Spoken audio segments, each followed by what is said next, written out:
Web Creator, épisode 28.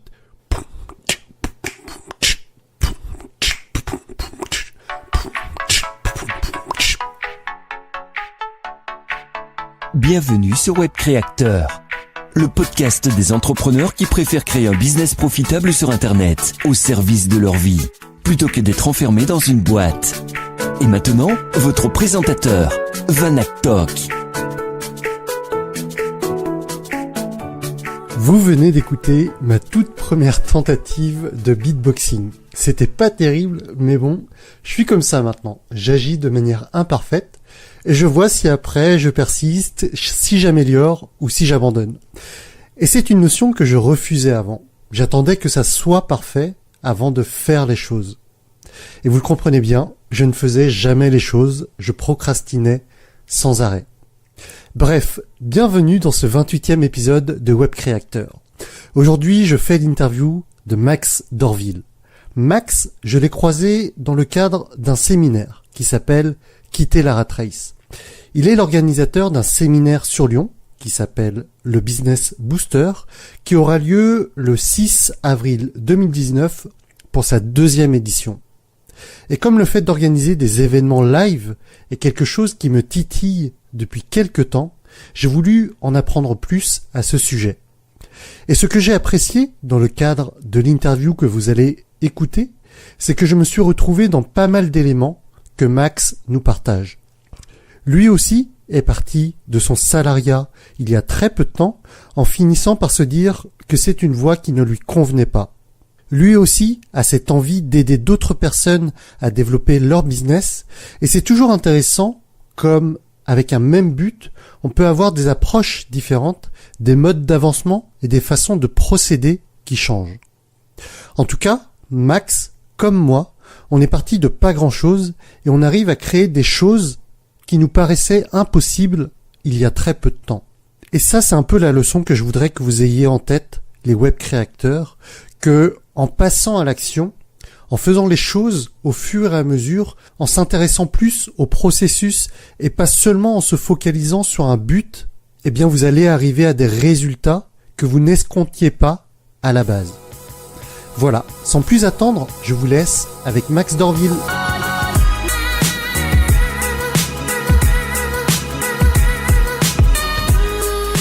Salut Max, comment tu vas aujourd'hui ? Salut Vanak, ça va super bien, merci, et toi ? Eh bien, écoute, ça va super aussi. Je te remercie d'avoir accepté mon invitation pour participer donc à cette interview pour Web Creator. Donc Max, dis-moi, est-ce que tu peux te présenter en quelques minutes pour démarrer pour les personnes qui te connaîtraient pas ? Écoute, déjà merci beaucoup de m'accueillir aujourd'hui. Je suis ravi de participer, de passer ce moment avec toi. Écoute, en quelques mots, moi je m'appelle Max Dorville. Je suis entrepreneur sur le web depuis, on va dire à peu près 2 ans maintenant. Ce que je fais aujourd'hui, c'est que j'accompagne des entrepreneurs, des coachs, des consultants, des entrepreneurs qui vendent du service et des conseils à développer leur activité, à rayonner sur le web, à attirer de nouveaux clients. Et à se sentir beaucoup plus à l'aise et beaucoup plus serein dans leur activité et surtout obtenir plus de liberté par rapport à l'activité qu'ils ont aujourd'hui. Donc ça, c'est pour ce que je fais aujourd'hui. Ça passe par différents produits, différents services. J'ai développé un séminaire qui a lieu chaque année, un séminaire annuel dédié justement à ces entrepreneurs-là pour les aider à avoir plus de clarté, être plus à l'aise avec leur activité, surtout apprendre les bonnes stratégies et savoir comment faire.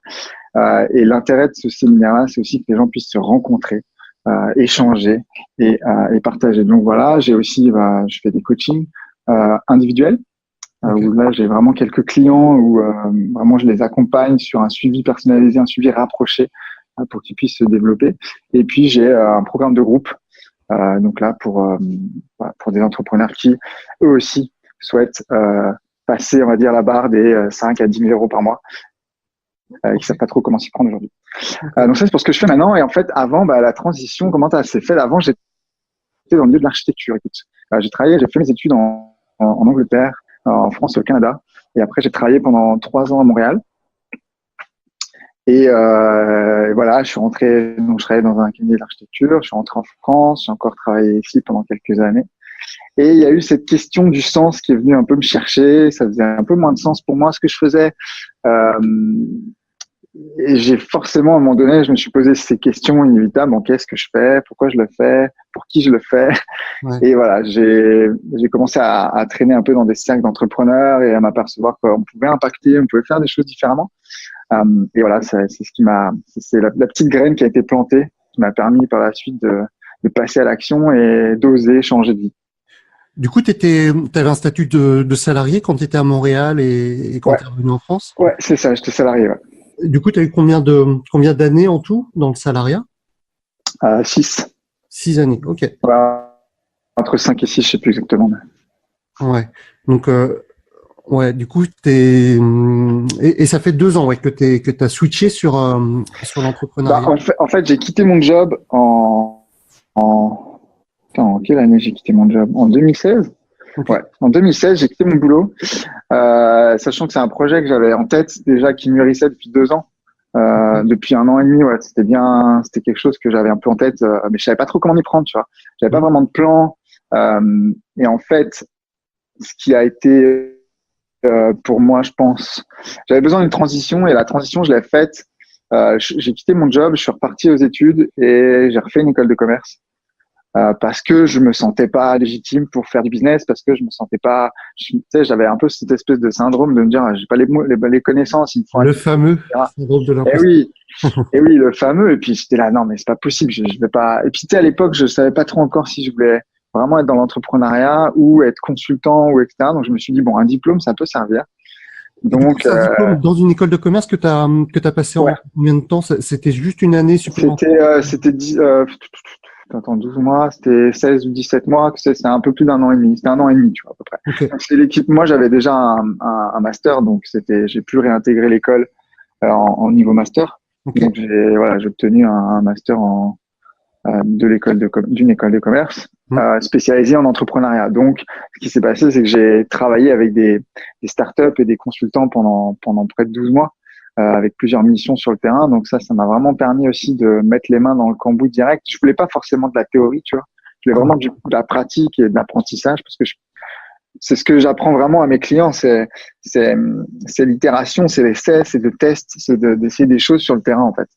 Et c'est pour ça que j'étais hyper content de cette transition-là parce que ça m'a donné quelques clés, ça m'a donné un peu de légitimité, on va dire, pour moi, hein, parce que c'est de la légitimité perçue. Ok. Mais surtout, voilà, ça m'a permis de me lancer, quoi. Ok. Et du coup, au terme de cette année et demie d'école de commerce, tu t'es lancé derrière pleinement dans l'activité web.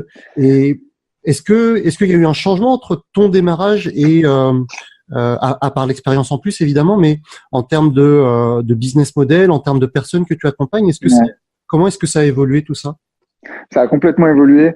En fait, ce qui s'est passé, c'est que pendant ma transition là, je me suis vraiment intéressé au web marketing, à l'indépendance financière. J'avais cette grosse frustration. Moi, j'ai une de mes valeurs fortes, c'est la liberté. J'avais cette grosse frustration d'être coincé et d'avoir à travailler dans un endroit, dans le même endroit toute ma vie. Ça me terrifiait.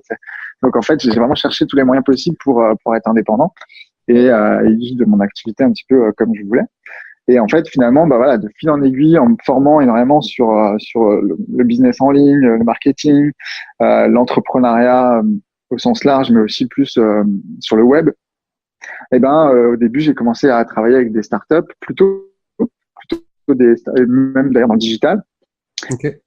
Et au fur et à mesure, donc j'étais consultant à ce moment-là. Et au fur et à mesure, c'est vrai que j'ai commencé à rencontrer, j'ai fait, notamment via l'événement que j'ai créé et tout, j'ai commencé à rencontrer beaucoup de coachs, de consultants, de thérapeutes. Je me suis formé à la PNL aussi. Je sais pas si tu connais la programmation neurolinguistique, pendant plusieurs années. Et j'étais aussi dans ce milieu-là, tu vois. Donc j'ai rencontré beaucoup de coachs. Et je m'apercevais qu'il y avait cette problématique-là, en fait, de rayonnement sur Internet, de mieux connaître leurs clients, de mieux se vendre et tout. Et de fil en aiguille, en fait, je me suis mis à travailler aussi avec des personnes comme ça. Et puis surtout, c'était plus compliqué de bosser avec des startups parce que même s'ils levaient énormément d'argent pour certains, la gestion du budget n'était pas du tout la même. Les décisions allaient quand même assez rapidement, hein, quand même plus rapidement que dans une boîte. Mais bon, c'était pas la même gestion. Et puis voilà, j'ai aussi pris plaisir à travailler avec cette nouvelle cible depuis 1 an et demi, 2 ans maintenant. Okay. Donc ça veut dire voilà. Qu'aujourd'hui tu fais plus du tout start-up et t'es vraiment axé coach, consultant, thérapeute, quoi. Ouais. Après j'ai eu travaillé avec quelques PME et ça me convient aussi, hein. Mais c'est juste que voilà, j'enseigne à mes clients d'avoir un avatar précis, donc moi-même j'essaye d'avoir mon avatar précis. Après voilà, s'il y a des gens qui viennent me chercher en fonction de la mission et en fonction de l'objectif à atteindre, faire passer une boîte de 15 000, 20 000 euros de chiffre d'affaires à 50 ou 100, tu vois, c'est aussi des choses qui me font kiffer. Donc voilà, ça dépend. Ok, très bien. Et donc aujourd'hui, c'est quoi le parcours client pour les personnes qui deviennent clients chez toi? C'est-à-dire qu'ils te connaissent d'avance, tu les rencontres au travers de, je sais pas, de séminaires, de webconférences ou de cours, ou c'est justement au travers de Business Booster, qui est le nom de ton séminaire que tu organises. Est-ce que la majorité de tes clients passent par ce séminaire au préalable? Alors, je pense pas encore. Bien sûr que dans mon entonnoir de vente, on va dire, dans mon escalier de vente, j'ai ces 3 produits. Effectivement, le séminaire, c'est le premier, c'est la porte d'entrée globale. Donc forcément, ça touche plus de monde. Après, j'ai effectivement le programme de coaching de groupe et ensuite j'ai les programmes d'accompagnement individuel. Mais je pense qu'aujourd'hui, la plupart des gens, ils viennent par les réseaux. Ils viennent par mon système d'acquisition, mon webinaire, ils viennent par la pub, ils viennent par le bouche à oreille aussi beaucoup. Je pense que ouais, la plupart des gens qui rentrent dans mon univers rentrent dans mon univers via les réseaux sociaux ou via des recommandations. Ok. Du coup, donc si je interprète ce que tu disais, ouais, t'as un budget pub Facebook notamment qui est assez conséquent. Assez conséquent, c'est relatif, hein, parce que je pense que pour qui ce sera beaucoup, pour d'autres ce sera rien. Ouais. Mais oui, j'alloue un budget pub mensuel à ma communication. Alors il y a des mois c'est plus important que d'autres, mais c'est sûr que ça fait partie des canaux d'acquisition qui sont importants. Okay. Que j'ai. Alors après voilà, je suis en train de J'aime bien essayer des choses, donc je suis en train de voir s'il y a d'autres manières de procéder. Okay. Mais ouais, principalement, enfin, le canal principal, enfin, un des canaux principaux, ouais. C'est donc pub Facebook, webinaire automatisé. Et après, et organique, et après, post-organique. Post-organique. Vidéo YouTube, là, j'ai passé 2 jours à tourner, une 30aine de vidéos YouTube, tu vois, on s'est fait un batch de vidéos et c'est vrai que ça c'est un truc, faut voir l'impact. Ouais. Mais je sais qu'après c'est des vidéos qui vont être diffusées au fur et à mesure, quoi. Ok, intéressant. Je voudrais qu'on reparle un petit peu de ce dont on a évoqué brièvement, c'est ton séminaire, donc Business Booster. Ouais. Tu es en préparation actuellement de ta 2e édition, hein, c'est ça? Donc, est-ce que tu peux nous en dire plus? C'est sur Lyon et c'est sur quelle période? Est-ce que tu peux nous rappeler ça? Alors, ce séminaire, il a lieu le 6 avril prochain avec une journée de mastermind privé le 7. C'est le 6 avril prochain à Lyon. C'est une journée complète où en fait, je souhaite rassembler des entrepreneurs, des coachs, des consultants à cette journée et j'invite chaque année des experts, des entrepreneurs, pas seulement des experts, mais aussi des entrepreneurs qui ont vraiment réussi, tu vois. C'est pas simplement des gens qui viennent avec de la théorie, c'est des gens qui ont un business, qui vivent très, très confortablement de leur business, et qui ont réussi grâce à Internet. Donc, on a Franck Roca, qui est un expert sur la publicité Facebook, qui est très connu en francophonie. On a Sonia Bell, qui est une nana qui a monté l'académie qui s'appelle Business Girl Academy, me semble-t-il. Donc, voilà, j'ai essayé d'équilibrer aussi femmes-hommes. Et chaque année, l'année dernière, je sais que ça avait vraiment bien marché. Les gens étaient super contents. Je les ai accueillis dans un bel endroit, dans un bel hôtel. Tout est compris pour que la journée se passe. Tu vois, c'est vraiment en mode immersif, quoi. Les gens, ils viennent, ils se rencontrent, ils échangent, ils apprennent. Donc, c'est vraiment à la fois de l'apprentissage, à la fois des rencontres, parce qu'on n'est jamais, on sait jamais ce qui peut se passer en fait. Moi, je sais que j'ai rencontré des entrepreneurs dans des séminaires qui qui sont devenus soit des amis, soit des partenaires, et on s'imagine pas en fait ce qui peut se passer dans une journée comme ça quand tu rencontres les gens en vrai. Parce que c'est super les webinaires, c'est super l'écran, tu vois. Ouais, mais ça remplace pas l'humain. C'est pas du tout la même chose quand tu parles à quelqu'un, quand tu fais putain, mais c'est incroyable ce que tu me racontes là, mais moi j'ai fait ci et tout. Et là, tu crées des synergies en fait, comme ça entre les gens. Ouais. C'est ça qui m'éclate, moi. Et comment t'as toujours eu envie de créer enfin là, on t'organise la 2e édition, la première édition c'était l'année dernière. C'est un projet que tu avais depuis longtemps. C'est quelque chose qui t'animait déjà depuis quelque temps. Bah écoute, c'est marrant cette histoire pour la petite. En fait, c'est un rêve que j'avais de gosse. J'ai toujours rêvé un peu de faire des conférences, tu vois. Ouais. Et en fait, il y a 2 ans maintenant, parce que le temps passe, cette histoire, je la raconte, puis à chaque fois, je dis que c'était l'année dernière, mais en fait, non. je me retrouve à l'Académie Zéro Limite. Je sais pas si tu connais Martin Latulippe, qui est un on en parle. J'y ai jamais participé, mais on m'en a beaucoup parlé, ouais. Donc Martin, c'est un entrepreneur très connu au Canada. Et j'ai la chance de me retrouver je connais très bien Paul Pironnet, qui était intervenant, donc on est à table, on discute, et puis finalement il y a Martin qui vient s'asseoir à côté de moi, et j'échange avec lui, tu vois, et je me connais pas, et il me dit c'est quoi ton parcours, puis c'est quoi ton rêve? Moi je fais j'aimerais faire des conférences, machin. Il me fait mais qu'est-ce que tu fais pour faire ça?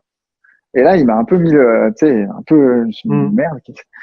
Je me suis aperçu qu'en fait, je faisais des petites choses, mais je mettais pas vraiment les choses en place. Et je lui dis, mon rêve, ce serait qu'on m'invite dans un grand événement, machin. Il dit, ouais, mais tu sais, Max, t'es pas le seul, il y a plein de gens qui veulent faire ça. Et en fait, là, j'ai dit, putain, mais attends, faut que je fasse le truc, quoi. Et il m'a challengé, et il m'a dit, fais ton truc. Et au moins, tu seras tranquille. Mais je me suis dit, mais c'est complètement fou, tu vois. Sur le moment, j'ai dit, mais t'es taré. Ouais. Et je lui dis, écoute, dans un an, j'aurais fait le machin. J'aurais fait le séminaire. Et quand je suis rentré chez moi le soir, je me suis dit, mais t'es complètement fou, en fait. C'est impossible. C'est pas possible. Tu dois faire ça. Et en fait, 6 mois après, j'avais mis le truc en place. J'avais trouvé les speakers, j'avais trouvé la salle. Et en fait, c'est ce que j'expliquais à Benjamin, que tu dois connaître aussi l'autre jour, mais, c'est ce qui a fait la diff, c'est la décision. C'est le choix c'est le fait d'avoir pris la décision de me dire, OK, je me lance. Okay. Je sais pas ce que ça va donner. Ça peut être un fiasco total. Je peux complètement me planter. J'ai investi de l'argent. Je me rappelle, mon père, j'étais terrorisé à quelques mois à l'avance. Mon père me disait, au pire, qu'est-ce qui se passe, Max? Tu auras une bonne histoire à raconter. Okay. Je dis, ouais, t'es gentil, mais c'est pas ton compte en banque, tu vois. Mais, non, en fait, voilà. Tout ça pour dire que c'est vraiment, pour avoir un ordre d'idée, c'est combien d'investissements quand tu démarres, à lancer un séminaire de cette ampleur? Il y a combien de personnes déjà? Il y a 200 personnes qui vont être. Non, l'année dernière on était une centaine, un peu plus d'une centaine. Cette année, je pense que ce sera pareil. Donc, je tiens aussi à garder un peu. Il y a les frais du traiteur, il y a les frais peut-être d'acquisition. En fait, c'est hyper variable parce que moi, l'année dernière, je voulais faire un truc vraiment sympa, tu vois, donc forcément j'ai mis un peu les moyens, mais ça dépend vraiment des attentes des gens. L'année dernière, je sais plus combien ça a coûté, peut-être 14 ou 15 000 euros. Cette année, on est plutôt sur 20 000 la journée, mais oui, c'est sûr, c'est des risques. Le présentiel est beaucoup plus risqué que le en ligne, de toute façon. Ouais. Mais ça ne génère pas les mêmes liens.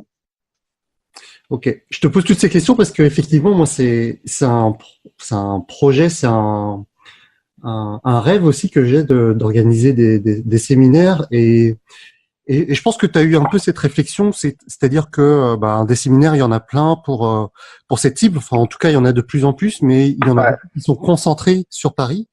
Et, oui, aussi. Tu vois, en province, il y a le tien aujourd'hui qui commence à être connu. Je sais qu'il y a François Denis qui en organise un à Montpellier, oui, il me semble. Tout à fait. Et c'est vrai qu'en dehors alors désolé si j'en oublie pour ceux qui, mais j'ai l'impression qu'il y en a forcément moins qu'à Paris. Et du coup, moi qui suis de Rennes, tu vois, dans l'ouest de la France, il y a aujourd'hui, à ma connaissance, il y a pas grand-chose. Avec des séminaires, je vais dire de plus de 50 ou 100 personnes, et c'est quelque chose qui m'intéresse fortement. Donc c'est pour ça que je te demande tout simplement ces questions de budget et tout, parce que je pense que la décision va être prise également de mon côté prochainement, d'organiser ça.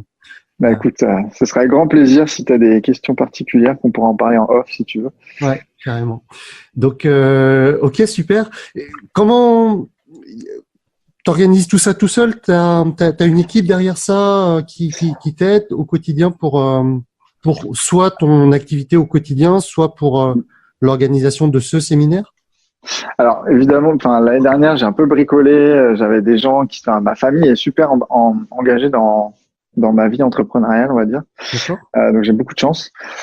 L'année dernière, j'avais une personne qui m'aidait à mi-temps. Cette année, j'ai une personne à temps plein, trois quarts de temps, on va dire, sur le séminaire, parce que c'est quand même malgré tout énormément de logistique et on se rend pas bien compte de tout ce que ça peut demander lorsqu'on a un niveau d'exigence élevé. Je sais que pour le reste du business, je délègue certaines choses. Je suis en train de tu vois, ça prend forme. C'est quelque chose que j'ai du mal à faire, en fait. Tout simplement parce que c'est mon activité, tu vois, j'ai envie de faire confiance à la personne et puis trouver la bonne personne aussi, c'est pas évident. Donc, c'est dans les plans, en fait, là. Je pense que c'est vraiment ce qui va me permettre aussi de passer à un niveau supérieur. Le next step pour décoller. Ouais. Ça va être de décoller, pas de décoller, mais de déléguer parce que t'es capé, en fait. À un moment donné, tu recours dans tous les coins. Je sais que je me fatigue beaucoup en ce moment parce que j'ai à la fois le séminaire de front et le développement d'un autre produit. Enfin, je sais bien qu'à un moment donné, on est des êtres humains et on n'est pas non plus, on n'a pas un capital énergie qui est illimité, tu vois. Ouais. Donc ouais, ça fait partie des choses, à mon avis, à un certain stade même si c'est pas de la délégation à 100% ou si c'est pas sur tous les domaines, d'avoir au moins des domaines où tu peux te délester d'une charge mentale. Parce qu'en fait, l'organisation d'événements comme ça, c'est une charge mentale importante, même si effectivement, une fois que les process sont en place, une fois que les choses sont, tu vois, ça tourne, la charge mentale est quand même consommatrice d'énergie. Ouais, je vois. Et tu viens de dire que tu développais un nouveau produit, c'est quelque chose qui manque aujourd'hui par rapport au panel que tu proposes déjà, par rapport au coaching individuel et au programme de groupe? En fait, c'est une upgrade du programme de groupe que je suis en train d'améliorer mon programme de groupe. Donc c'est vrai que voilà, ça me prend aussi un peu de temps. Ok, ça marche. Alors du coup, tu disais que tes journées étaient assez intenses. Est-ce que tu peux nous donner une idée de ce que c'est qu'une journée spécifique chez Max aujourd'hui? Alors, une journée spécifique. Est-ce que tu as des routines bien arrêtées? Est-ce que tu as des choses que tu répètes? Ouais. Des habitudes? Ouais, j'ai des routines et c'est intéressant ta question en fait parce que justement en ce moment je suis en train d'essayer de changer certaines choses et de voir comment je peux gagner en organisation, en optimisation et en énergie. Donc oui, effectivement, chaque matin j'ai ma morning routine que je mets en place depuis quelques mois maintenant. Donc voilà, bon, je me lève, je sais pas, entre 7 et 8. Et puis après, le matin, j'ai une routine où j'ai un petit peu de méditation, un peu d'affirmation positive, un peu de visualisation. Et je m'aperçois que d'ailleurs que quand je le fais pas, ma journée n'est pas du tout la même. Après, j'essaie de faire un peu de sport aussi. Je me suis aperçu que rentrer du sport dans mon activité, dans mon emploi du temps était bénéfique. Mais c'est surtout en fait là où je travaille beaucoup en ce moment, c'est sur l'équilibre entre l'activité sportive, la nutrition, l'hydratation. Enfin, c'est des choses qui peuvent paraître extrêmement simples et basiques, mais qui, dans une journée de travail aussi, peuvent faire beaucoup la différence. Et surtout, les pauses. Parce que, en fait, j'étais rentré dans un schéma où je faisais pas de pause, très peu de pause. Je suis plutôt du genre, quand je commence une tâche, j'ai vraiment envie d'aller au bout le plus rapidement possible. Et en fait, je perdais en productivité, je m'en apercevais même pas, tu vois. Tu passais des heures, mais tu étais moins efficace au niveau de... Bah ouais, je passais 5 heures d'affilée sur des actions, tu vois, mais je sais pertinemment qu'au bout d'1 heure et demie, je suis déjà beaucoup moins efficace, quoi. Mais c'est l'obstination de se dire bon allez, on va au bout. Donc et c'est aussi la fragmentation des tâches qui est intéressante. C'est si je fragmente un peu plus mes tâches dans la transition entre l'une et l'autre, je suis obligé je me suis mis des petits breaks en fait, des petits exercices de break où je me pose la question, ok, j'ai fait telle tâche, quelle intention je veux pour la tâche d'après, comment je m'y prends, etc. Ok. Intéressant. Donc voilà, un petit peu à quoi ça ressemble. Et une nouveauté aussi, j'essaie d'arrêter les écrans le soir, parce que j'ai de la créativité le soir. Alors, c'est un peu emmerdant quand on veut se lever tôt. Mais du coup, j'essaie de limiter les activités de travailler le soir. Ouais. Donc éviter les écrans, notamment les écrans bleus, pour maximiser ton sommeil et avoir une meilleure récupération. Ouais. Et ouais, parce que l'année dernière, l'erreur fatale que j'ai fait pour le séminaire, c'était je me couchais à 2-3 heures du matin, je me levais à 8h30, tu vois, 9h. J'étais rincé, quoi. Ouais. Je arrivais à mon séminaire, j'étais rincé. T'avais des heures de sommeil déjà justes et en plus, ta récupération n'était pas optimale. C'est ça. C'est ça. Donc, je m'intéresse à ça en ce moment. Ok, super. Quels sont donc là, on parle de tes objectifs, de tes, on va dire de tes projets proches à court terme. C'est quoi l'évolution de Max dans les prochaines années, comment tu te vois dans 3 ans, 5 ans? Déjà, je vois le développement de mon entreprise où dans cette entreprise-là, je pense que je prendrais peut-être un peu de recul, parce que mon idéal, c'est de développer ce business-là, mais d'être plutôt sur de former des gens, de faire rentrer des gens, de faire rentrer une équipe, de former une équipe qui est ultra compétente et ultra fonctionnelle, et moi de prendre un petit peu de distance, peut-être plus sur la stratégie, la formation de l'équipe, plutôt que la formation des clients, à voir, tu vois, sur les prochaines années. Et je sais aussi que j'aimerais diversifier peut-être les activités dans l'investissement, je sais pas, immobilier par exemple, on verra en fonction des revenus. Mais ouais, je pense que je déménagerai aussi. Okay. Mais dans quel sens? Lyon te plaît pas ou plutôt Non, je sais pas trop en fait. En tout cas, mais j'ai le fait d'avoir vécu à l'étranger plusieurs années quand j'étais plus jeune, j'avoue que ça me manque un peu, et je suis en train ça fait 3 ans maintenant que mes papiers de résident permanent canadien sont en cours, donc je vais finir par les avoir. Okay. Alors je sais pas si j'irai vivre au Canada forcément, mais en tout cas c'est des pistes que j'explore. Où est-ce que je peux qu'est-ce que je peux faire sans forcément y vivre peut-être toute l'année, mais le voyage me manque. Okay. Et en même temps, je suis hyper attaché à mes clients, à mon entreprise, donc j'y mets beaucoup d'énergie et d'intention. Donc voilà, dans les prochaines années, je sais que c'est générer beaucoup de chiffre d'affaires pour pouvoir le réinvestir dans l'entreprise, dans une équipe, dans des moyens plus importants, et voilà, structurer ça pour peut-être ouvrir une seconde entreprise, et avec d'autres services complémentaires ou diversifiés. Ok. Et du coup, est-ce que ça, dans cet avenir moyen terme, est-ce que dans 5 ans il y aura un business booster 7? Est-ce que ça reste un pilier de développement de ton business actuel? Ouais, alors chaque année je dis non, c'est la dernière année, j'arrête de le faire. Ah ouais. Parce que c'est tellement, non, mais c'est parce que dans des moments c'est quand même de l'énergie, hein. Ouais. Donc des fois c'est pas possible et tout, mais bien entendu que j'ai envie que cet événement perdure, bien entendu que j'ai envie que ça devienne une des références en France sur l'événementiel business.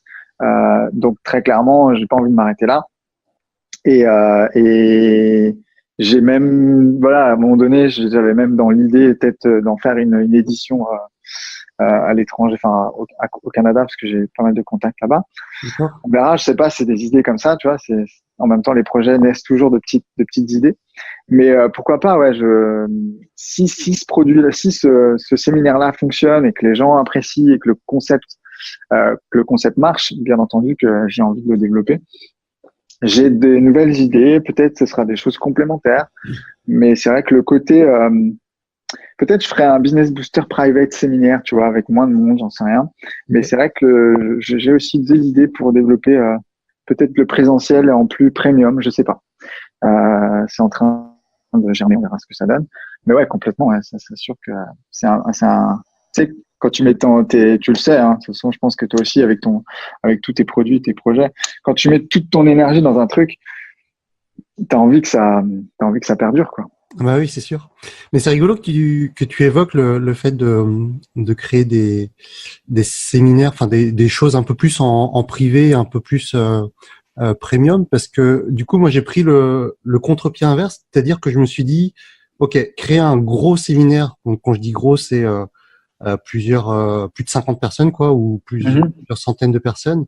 À court terme, ça va être trop compliqué, donc je vais commencer par le private d'abord, avec plutôt viser 10, 20 personnes maxi. Et puis derrière, le gros séminaire, je ferai ça plutôt l'année prochaine, quoi. Je me suis dit ça en début de cette année. Et pour l'instant, je suis en phase de démarrage, donc on verra comment ça va évoluer. Mais c'est rigolo que tu évoques ce chemin inverse, en fait. Ouais, j'ai voulu faire le truc direct parce que j'ai même pas réfléchi, c'était un de mes rêves. J'ai fait très bien. Je voulais savoir, Max, comment est-ce que donc aujourd'hui tu crées des formations, tu accompagnes des personnes, que ce soit en individuel ou au travers de ton programme de groupe. Comment est-ce que toi tu te formes? Comment est-ce que toi tu évolues? Est-ce que tu suis des formations en ligne? Est-ce que tu te fais coacher? Est-ce que tu es dans un mastermind? Est-ce que tu peux nous dire tout ça? Oui, tout à fait. Alors clairement, je continue à me former, je continue à me rendre dans des séminaires, je continue à suivre des formations. Je me suis fait coacher, je me fais coacher. C'est capital pour moi en fait. C'est ma manière aussi de rester à niveau, c'est ma manière de m'améliorer. J'ai juste évolué sur la manière de le faire. Il y a c'est-à-dire quoi?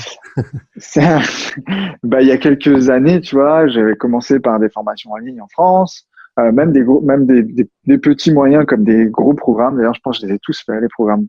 Okay. Les gros programmes français, j'ai dû tous les suivre, francophones. Même parfois, de temps en temps, j'y remets un petit œil. Mais disons que sur la formation, maintenant, je me forme plus aux États-Unis qu'en France. Donc, sur des formations américaines. Parce que j'ai la chance de parler anglais couramment et que l'information est aussi un petit peu plus en avance là-bas. Donc, formation en ligne aux États-Unis. Qu'est-ce que tu recommandes ou quelle formation tu as suivi récemment et que tu recommanderais à quelqu'un qui serait un peu dans quel niveau? Par rapport à une formation qui permet de développer son business en ligne. Qu'est-ce que il y a je crois que je sais plus exactement le nom, mais je crois que c'est Accélérateur Consulting de Sam Ovens. Sam Ovens, okay. Ouais, Sam Ovens. On a merde, comment ils s'appellent les deux? Traffic and Funnels. Okay. C'est les deux pour l'instant auxquels je m'étais vraiment intéressé. Il y en a d'autres. Hein. Il y a certaines formations de Russell Brunson qui sont vraiment intéressantes. Okay. Russell Brunson qui est le fondateur de ClickFunnels. Ouais. Il y a énormément de choses là déjà. Enfin, j'en ai suivi pas mal de Russell aussi. Donc déjà avec ça, il y a déjà de quoi faire. Sur les bouquins, je recommande vraiment Dotcom Secrets et Expert Secrets de Russell Brunson. Ouais. Surtout Expert Secrets. Après, ce qui touche au mastermind, je sais que cette année, je vais intégrer un mastermind, probablement nord-américain, pas forcément anglais, mais nord-américain, peut-être canadien, je pense. Il y a beaucoup de très bons masterminds en France aussi, enfin, beaucoup, il y en a quelques-uns en tout cas.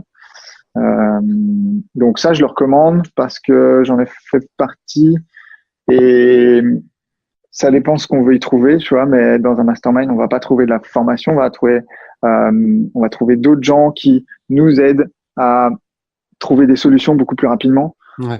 Et surtout, moi, ce que j'aime bien, c'est être le petit rookie, tu vois, être le petit nouveau, parce que je sais que je vais apprendre un paquet de trucs. Il y a tout à C'est pour apprendre. ça que, bah ouais, c'est pour ça. Et franchement, dans une salle d'entrepreneurs, je préfère être le moins avancé que le plus avancé, Ouais. parce que je sais que je vais beaucoup plus apprendre.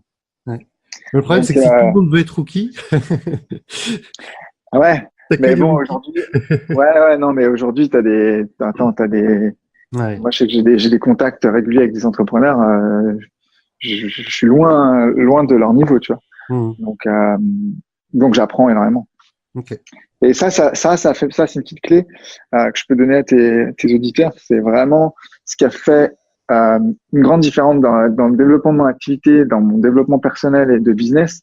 Mmh. C'est de m'entourer de bonnes personnes Ouais. et de m'entourer d'entrepreneurs que je pensais complètement à la fois inatteignables et très fermés, tu vois. Et c'est marrant parce que il y a encore 2 ans de ça, je regardais des vidéos de lancement de Franck Roca, de Simon Caporossi, de Yannick Alain, enfin, pas mal de gens. Je me disais, mais ces mecs-là, on peut pas. Et en fait, finalement, je sais pas comment vraiment je m'y suis pris, mais en tout cas, c'est vraiment une démarche bienveillante, tu vois. Aujourd'hui, c'est des amis, je passe du temps avec eux. Ouais. Et j'apprends énormément à leur contact. Donc ouais, je pense que les gens vont se dire, ouais, mais c'est facile, comment tu fais, etc. Bah, moi, je suis parti de zéro, hein. Mmh. Je suis parti, personne me connaissait, je connaissais personne. Mmh. Donc, si je l'ai fait, vraiment, tout le monde peut le faire. Mais simplement, faut être dans une dynamique de don, une dynamique d'apport, et pas une dynamique de taker et de je viens chercher quelque chose, tu vois. Mmh. C'est vraiment toujours comme ça que j'ai fait et ça a toujours. Les gens sont bienveillants dans l'ensemble. Hein. Ouais. Je me suis jamais fait rembarrer. Non, on va te faire. Ça m'est jamais arrivé. Écoute, je te remercie énormément pour avoir répondu à toutes ces questions. J'ai 3 petites questions pour terminer. Est-ce que donc c'est issu, hein, comme je te le disais, du livre For Mentors de Tim Ferriss. Donc j'en sélectionne 3 parmi les 11 qu'il pose à tout le monde.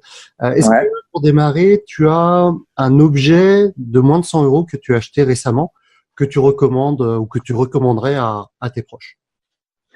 Est-ce que je peux en donner 2? Allez, vas-y, soyons fous. Ah, j'ai de la chance. Non, le premier, c'est un carnet de notes.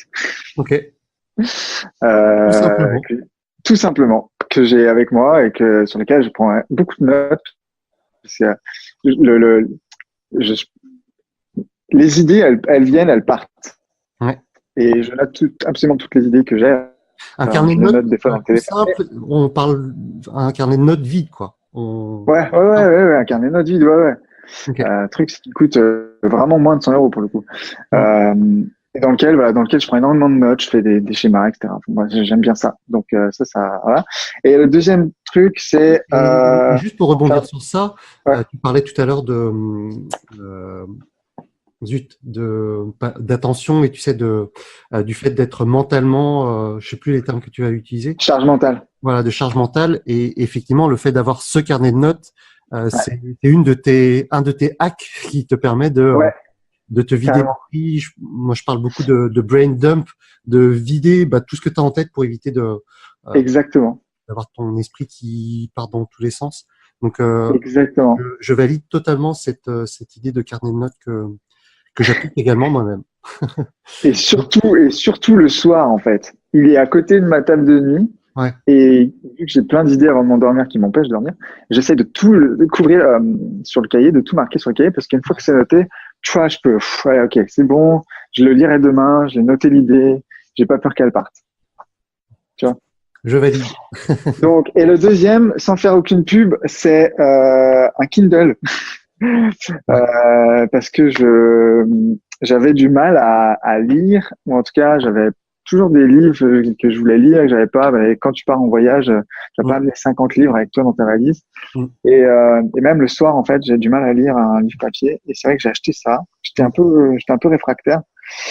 Et écoute, c'est un des meilleurs investissements que j'ai fait depuis quelques temps. Donc, moi qui aime bien lire les livres, et puis tu peux mettre plein de trucs dedans.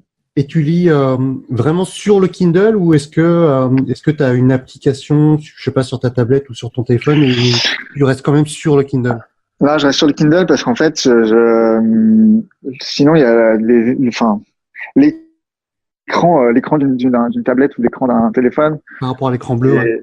Ouais, c'est ça. Et ben, même si j'enlève les lumières bleues la plupart du temps, j'aime bien l'écran du Kindle. Voilà, Parce que j'ai aussi un Kindle et en fait, bah, je suis quelqu'un qui prend, tu sais, qui surligne beaucoup. Enfin, moi, je suis un malade des citations, des choses comme ça. C'est vrai que ça me manque un peu de mettre et finalement, je trouve l'expérience plus agréable sur un smartphone, tout simplement parce que tu vois le fait de piocher une citation d'un livre et la mettre et la noter dans mon Evernote ou dans mon application. Ouais, c'est vrai. C'est beaucoup plus simple que et même si Kindle, tu vois, tu peux surligner et t'envoyer le mail après la citation. Enfin, ça fait plusieurs actions. Ouais. Mais ok, écoute, je valide tes deux idées merci pour ces partages. Deuxième question, est-ce que tu as eu un échec dans ton passé en apparence qui t'a permis après un peu de recul, de te dire que finalement c'était la meilleure chose qui me soit arrivée, ou comment est-ce qu'en gros un échec s'est transformé en succès? Il y en a eu un paquet. En fait, si t'as 2 minutes, juste, il y en a eu, mais en fait, jusqu'à ce que je comprenne dans ma vie que les échecs n'étaient que des feedbacks et que avant, j'avais peur de passer à l'action parce que je me disais, mais si je me trompe, qu'est-ce qui va se passer? Et finalement, je faisais rien et je passais plus de temps à observer ce que je pouvais faire que à vraiment le faire.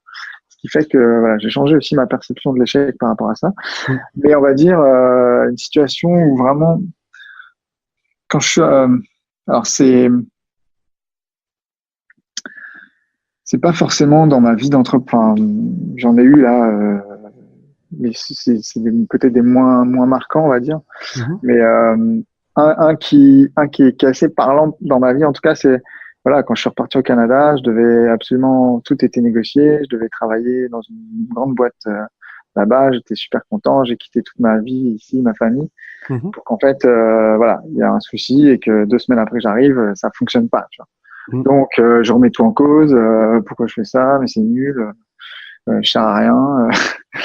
Et finalement, les choses qui ont découlé de ça, c'est que j'ai appris à recontacter des gens, j'ai appris à créer un réseau, j'ai appris à aller vers les gens, à pas attendre que ça vienne.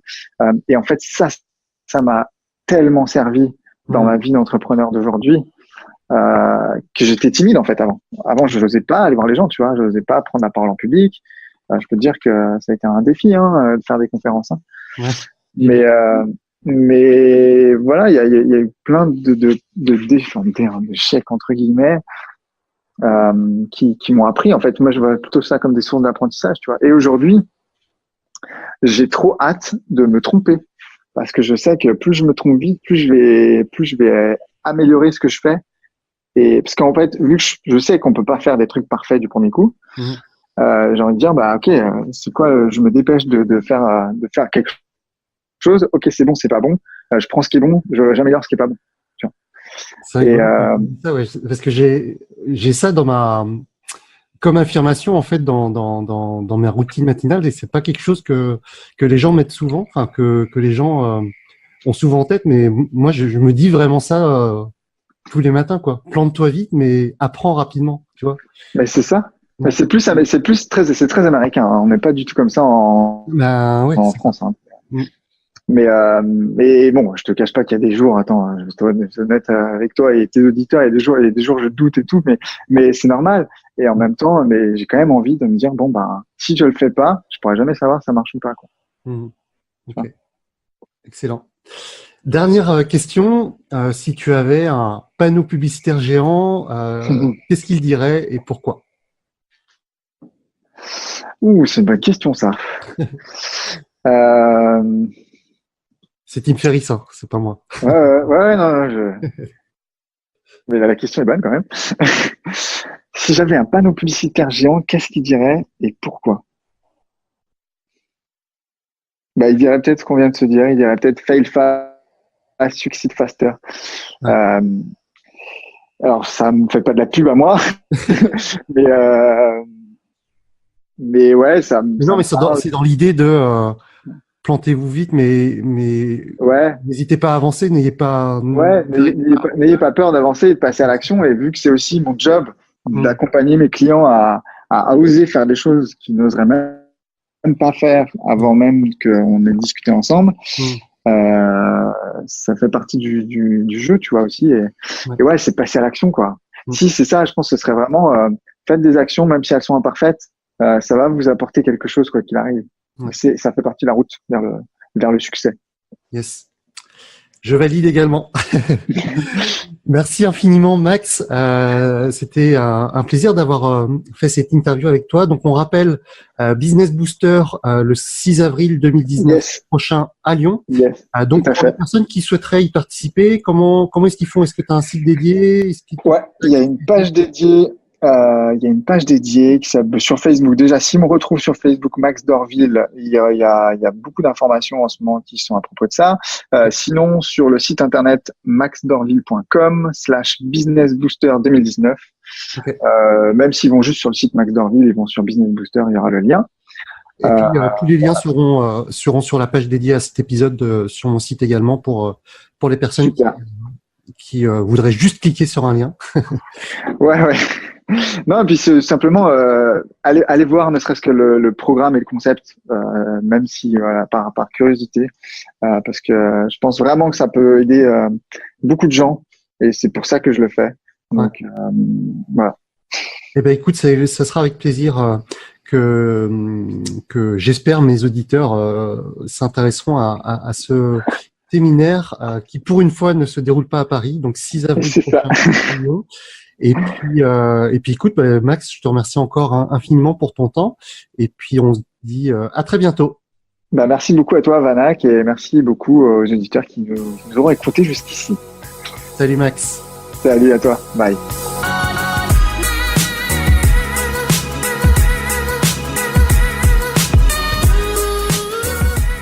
Voilà pour cette interview, j'espère que vous l'avez appréciée. Pour rappel, Business Booster, 2e édition, c'est donc le 6 avril 2019 prochain. Vous aurez tous les liens sur webcreator.com/WCA028 et je me suis rendu compte que juste en tapant WCA028 dans Google, vous devriez tomber sur cette page-là, sur la bonne page avec toutes les informations qui concernent Max, qui concernent le Business Booster. Pour rappel, pour ceux qui ne le sauraient pas encore, j'ai un groupe Facebook dédié aux infopreneurs, aux web créateurs, et ce groupe s'appelle le coin des infopreneurs / transfopreneurs, propulsé par Vanak Talk. Dans ce groupe, on y partage vos problèmes, vos difficultés, il y a des personnes pour répondre à des questions techniques, stratégiques, marketing, et on partage aussi les victoires. On célèbre les victoires, et pour tout entrepreneur, s'entourer de personnes avec un mindset positif, s'entourer de personnes ayant les mêmes buts, ayant les mêmes difficultés, eh bien, il n'y a rien de mieux pour avancer dans la bonne direction, plutôt que d'être tout seul, enfermé dans ses problèmes, dans ses doutes. Donc, n'hésitez pas à nous rejoindre. Pour ce faire, recherchez ce nom dans la barre de recherche Facebook, donc le coin des infopreneurs / transfopreneurs, et répondez aux questions et indiquez-moi bien que vous venez de Web Créateur. Ce n'est que comme cela que je vous accepterai dans le groupe. Voilà pour aujourd'hui. Je vous dis à la semaine prochaine. D'ici là, prenez soin de vous, portez-vous bien et appréciez la vie. Salut! Merci d'avoir écouté ce podcast. Retrouvez toutes les informations complémentaires sur webcreator.com.